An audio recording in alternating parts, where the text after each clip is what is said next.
ఎట్లా మీ plan of action భవిష్యత్తులో ఎట్లుండబోతుంది? నమస్కారం శ్రీశైలం గారు, పెద్దలందరికీ నమస్కారం. మా అన్న విశ్వేశ్వరన్న కూడా నమస్కారం. చాలా రోజుల తర్వాత మిమ్మల్ని మళ్ళీ చూస్తున్నాం శ్రీశైలం అన్న.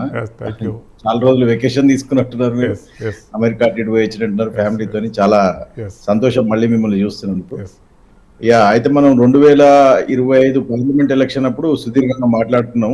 అది ఇంకా నాకు గుర్తుంది.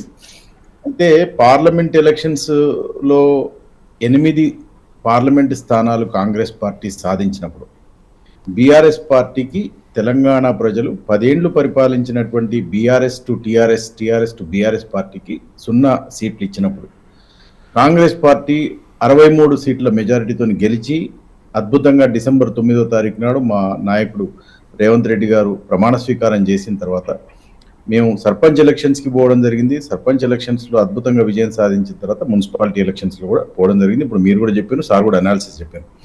అయితే జనరల్గా మీరు చెప్పినట్టు ఈ మున్సిపల్ ఎలక్షన్స్ అంటే అంత ప్రయారిటీ తీసుకోరు, అదేనే ఉంటుంది. కానీ సార్ కూడా చెప్పినట్టు, ఇంతకుముందు సత్యం గారు చెప్పినట్టు, మున్సిపాలిటీ ఎలక్షన్స్లో కాంగ్రెస్ పార్టీ పెద్దగా ప్రభావం చూపకపోవచ్చు, మున్సిపల్స్లో లేవు, పట్టణాలలో చాలా వరకు బీఆర్ఎస్ బీజేపీ పట్టుంటుందనే ఒక దాంట్లో ఒక క్లౌడ్లో కాంగ్రెస్ పార్టీలో ఉన్నటువంటి కొంతమంది కూడా అదే క్లౌడ్లో ఉండే.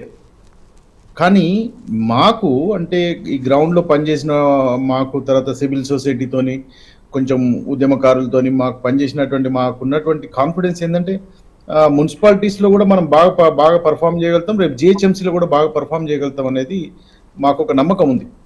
అయితే నేను కూడా ఇప్పుడు ఈ చొప్పదండి నియోజకవర్గంలో ఉన్నటువంటి 14 వార్డులకు నేను కూడా మొన్న 4 రోజులు ఇన్ఛార్జ్గా ఉన్నా. అక్కడ మేము 10 వార్డులు గెలిచినాం, ఒక 3 బీఆర్ఎస్ గెలిచింది, ఒకటి బీజేపీ గెలిచింది. అక్కడ కూడా మేము సాధించుకున్నాం, ఇది మున్సిపల్ సాధించుకున్నాం.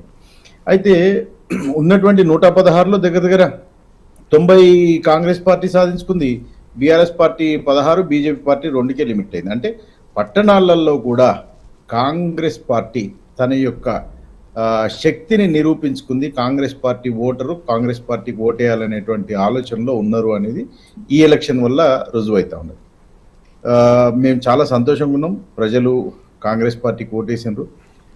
అంటే అభివృద్ధి ప్లస్ కొంచెం పారదర్శకత, కొంచెం అవైలబిలిటీ, కొంచెం స్కీమ్స్, కొంచెం ఇబ్బందులు పడుతున్నా కూడా రాష్ట్రాన్ని నడిపేటువంటి తత్వం, ఇవన్నీ కలగలుపుకొని అన్ని రకాలుగా కాంగ్రెస్ పార్టీకి ఓటేసినందుకు తెలంగాణ ప్రజలకు సపోర్ట్ చేసినందుకు మీ మీడియా మిత్రులకు, ఇంకా సివిల్ సొసైటీ. పవన్ గారు, ఒకసారి సుమిత్రానంద్ గారి వర్షన్ కూడా తీసుకొని మళ్ళీ వస్తాను.